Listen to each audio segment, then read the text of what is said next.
Orientação da criança. Capítulo 48. A reação da criança. Quanto à provocação. Os filhos são exortados a obedecer aos pais no Senhor, mas também se recomenda aos pais: não irriteis a vossos filhos, para que não percam o ânimo. Frequentemente fazemos mais para provocar do que para ganhá-los. Vi uma mãe arrancar da mão do filho algo que lhe estava proporcionando prazer especial. A criança não soube a razão disso e naturalmente sentiu-se ofendida. Seguiu-se então uma rixa entre mãe e filho, e um castigo severo finalizou a cena quanto ao que respeitava as aparências exteriores. Mas tal batalha deixou naquele espírito tenro uma impressão que não se apagaria facilmente.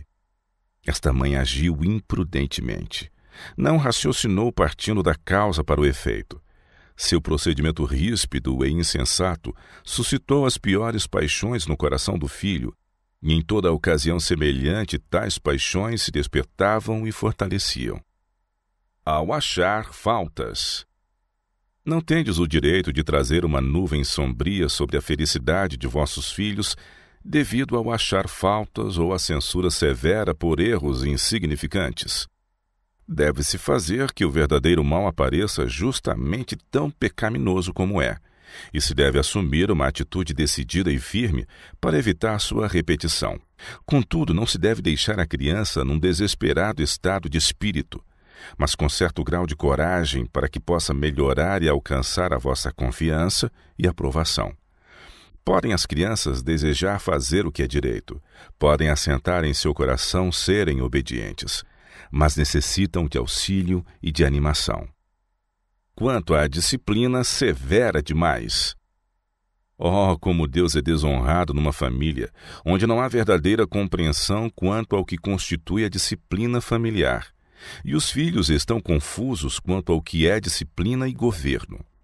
É verdade que a disciplina dura demais, a crítica em demasia, leis e regulamentos desnecessários levam ao desrespeito da autoridade e a desconsiderar finalmente esses regulamentos que Cristo quer que sejam cumpridos.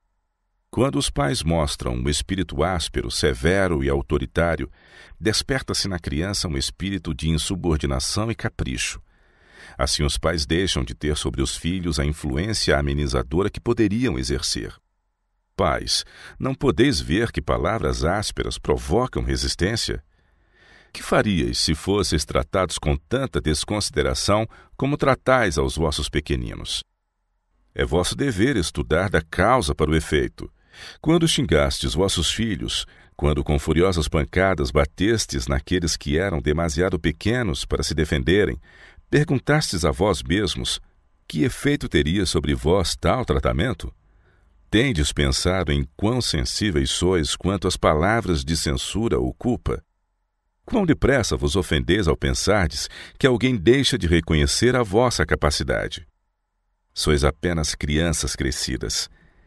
Então pensai em como se sentem os vossos filhos quando lhes dirigis palavras ásperas e cortantes, punindo-os severamente por faltas que não são nem metade tão graves à vista de Deus do que o tratamento que lhes dais.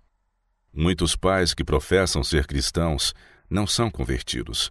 Cristo não habita pela fé em seu coração. Sua aspereza, sua imprudência, seu temperamento indomável desgostam os filhos e os tornam avessos a toda a instrução religiosa. Quanto à censura contínua. Em nossos esforços de corrigir o mal, devemos precaver-nos contra a tendência de descobrir as faltas de outrem e censurá-las. A contínua censura confunde, mas não reforma. Para muitos espíritos e frequentemente os mais delicados, uma atmosfera de crítica destituída de simpatia é fatal aos esforços. As flores não desabrocham ao sopro de um vento cortante. Uma criança frequentemente censurada por alguma falta especial vem a considerar aquela falta como uma peculiaridade sua, ou alguma coisa contra que seria vão esforçar-se. Assim se cria o desânimo e a falta de esperança, muitas vezes ocultos sob a aparência de indiferença ou arrogância. Quanto a ordens e xingamentos. Alguns pais suscitam muita tempestade por sua falta de domínio próprio, Em lugar de pedirem bondosamente aos filhos para fazerem isto ou aquilo, ordenam com ira, tendo ao mesmo tempo nos lábios uma censura ou reprovação que as crianças não mereceram. Pais, esse modo de agir destrói a felicidade e a ambição dos filhos. Fazem o que ordenais não por amor, mas porque não ousam proceder diversamente. Não têm o coração no que fazem. É um trabalho servil em vez de um prazer, e isso os leva a esquecer-se de seguir vossas orientações, o que vos aumenta a irritação e se torna ainda pior para as crianças. Repetem-se as censuras, repete-se a vossa má conduta, até que o desânimo se apodera delas e não mais cogitam se estão agradando ou não. Tomam-se de um espírito de não me importo e procuram fora de casa, fora dos pais, o prazer e satisfação que aí não encontram. Misturam-se com companheiros de rua e podem se tornar tão corrompidos quanto os piores. Quanto a uma atitude arbitrária. A vontade dos pais deve estar sob a disciplina de Cristo. Amoldados e dirigidos pelo puro Espírito Santo de Deus, podem estabelecer inquestionável domínio sobre os filhos. Mas se os pais são severos e exigentes demais na disciplina, fazem uma obra que jamais poderão desfazer. Pela sua atitude arbitrária, despertam o sentimento de injustiça. Quanto à injustiça, as crianças são sensíveis à mínima injustiça, e algumas ficam desanimadas ao sofrê-la, e nem darão ouvidos à alta e zangada voz de comando, nem se importarão com ameaças de castigo. Muitas vezes se instala nos corações infantis a rebelião, devido a uma errônea disciplina por parte dos pais. Quando houvesse sido seguida a nova direção, eles teriam formado caráter harmônico e bom. Uma mãe que não tem perfeito domínio de si mesma não é apta para governar os filhos. Quanto a sacudidas ou pancadas. Quando a mãe dá no filho uma sacudida ou pancada, julgais que isso habilita a ver a beleza do caráter cristão? Verdadeiramente não. Apenas tende a despertar no coração um mau sentimento e a criança não é corrigida em absoluto. Quanto às palavras ásperas e sem simpatia. Cristo está pronto a ensinar pais e mães a serem verdadeiros educadores. Os que aprendem em sua escola nunca falarão em tom áspero e antipático, pois as palavras anunciadas dessa maneira ofendem ao ouvido, esgotam os nervos, causam sofrimento mental e criam um estado de espírito que torna impossível sujeitar a índole da criança a quem tais palavras são dirigidas. Frequentemente essa é a razão de as crianças falarem desrespeitosamente aos pais. Ao ridículo e ao escárnio. Eles, os pais, não têm autorização para se irritarem, ralharem e ridicularizarem. Nunca devem escarnecer dos filhos que têm perversos traços de caráter, que eles mesmos lhes transmitiram. Esse modo de disciplina jamais curará o mal. Pais, apresentai os preceitos da palavra de Deus ao admoestar e reprovar vossos filhos obstinados. Mostrai-lhes um assim diz o Senhor como vossa exigência. Uma reprovação que vem como palavra de Deus é muito mais eficiente que a que sai em tom áspero e colérico dos lábios dos pais. Quanto à impaciência. A impaciência nos pais promove a mesma nos filhos. A paixão manifesta pelos pais cria paixões nos filhos, suscitando-lhes o mal da própria natureza. Toda vez que eles perdem o domínio de si mesmos e falam e agem impacientemente, pecam contra Deus. Quanto à alternação do xingamento com a adulação. Frequentemente vejo crianças a quem se negou alguma coisa que desejavam atirarem-se ao chão amuadas, dando pontapés e gritando, enquanto a mãe insensata adula e ralha alternadamente na esperança de fazê-las voltar às boas. Esse tratamento apenas incentiva as paixões da criança. Da próxima vez ela faz o mesmo com a aumentada teimosia, confiando em ganhar nesse dia como antes. Assim a vara é poupada e a criança é estragada. Não deve a mãe permitir que a criança leve vantagem sobre ela num simples caso sequer. E para manter essa autoridade, não é necessário recorrer a medidas grosseiras. Uma mão firme e segura e uma bondade que convence a criança de vosso amor alcançará o propósito. Quanto à falta de firmeza e decisão. Grande mal é ocasionado pela falta de firmeza e decisão.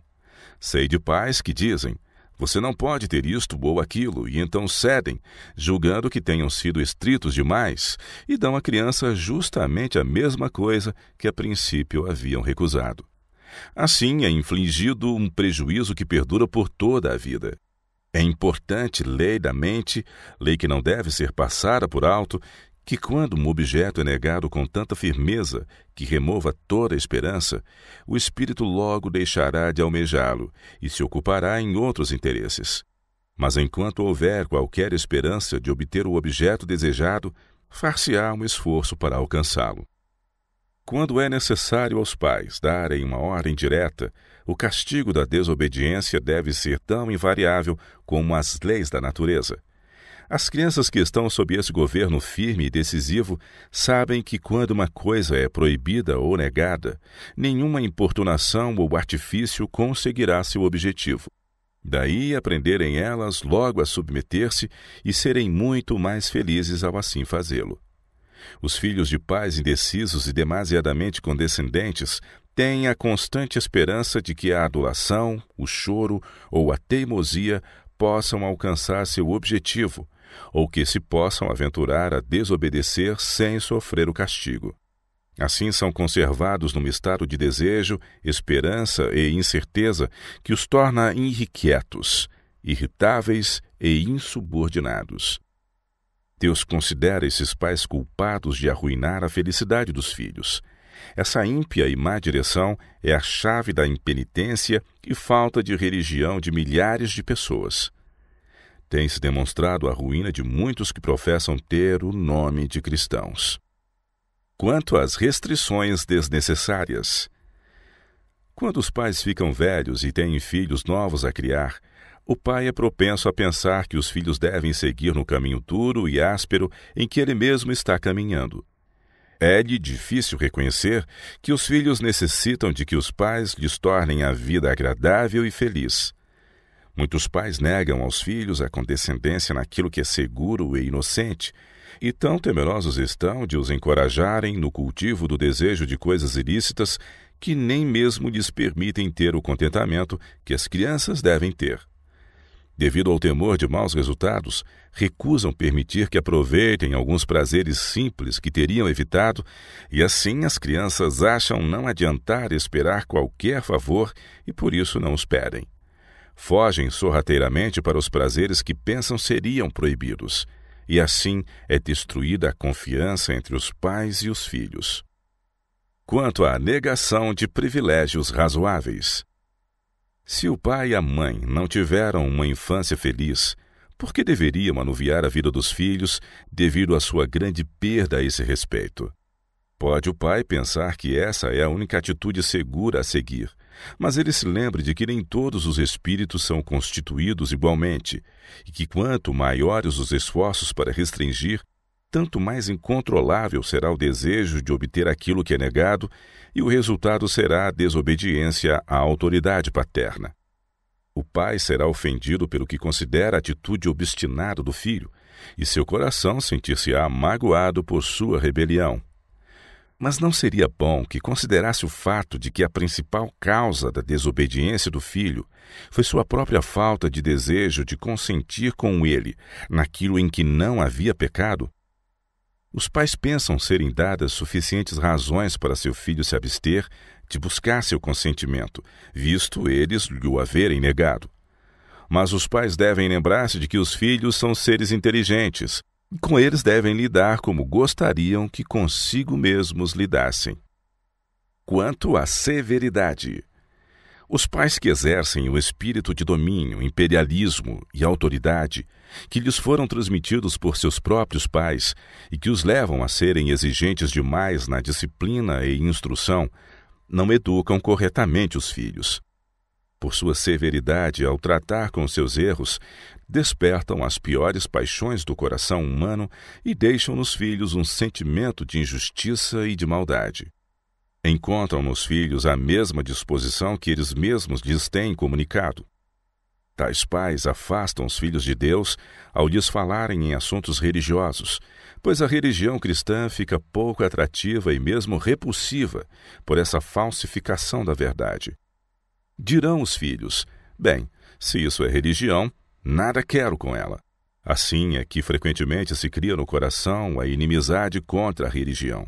E assim, pela execução arbitrária da autoridade, os filhos são levados a desprezar a lei e o governo do céu. Por seu próprio desgoverno, os pais fixaram o destino eterno dos filhos. Quanto às maneiras calmas e bondosas. Se os pais querem que os filhos sejam agradáveis, nunca lhes devem falar de uma maneira áspera. Frequentemente a mãe permite tornar-se irritadiça e nervosa. Salta sobre a criança e lhe fala de uma maneira áspera. Se uma criança é tratada de modo calmo e bondoso, preservará um temperamento agradável. Quanto às instâncias amáveis. Como sacerdote da família, o pai deve tratar delicada e pacientemente com os filhos. Deve cuidar para não despertar neles um espírito combativo.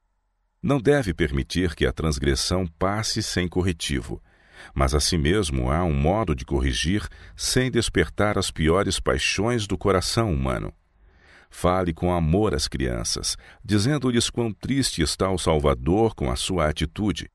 Então com elas se ajoelhe diante do trono da graça, apresentando-as a Cristo, orando para que ele se compadeça delas e as leve a se arrependerem e pedirem perdão. Tal disciplina quase sempre quebrantará o mais obstinado coração. Deus deseja que tratemos nossos filhos com simplicidade. Somos sujeitos a esquecer-nos de que as crianças não tiveram a vantagem de longos anos de ensino que as pessoas de mais idade têm tido. Se os pequeninos em todos os sentidos não agem de acordo com as nossas ideias, às vezes pensamos que eles merecem uma repreensão. Mas isso não melhorará a questão. Levai-as ao Salvador e dizei-lhe tudo a esse respeito. Então crede que sua bênção repousará sobre eles.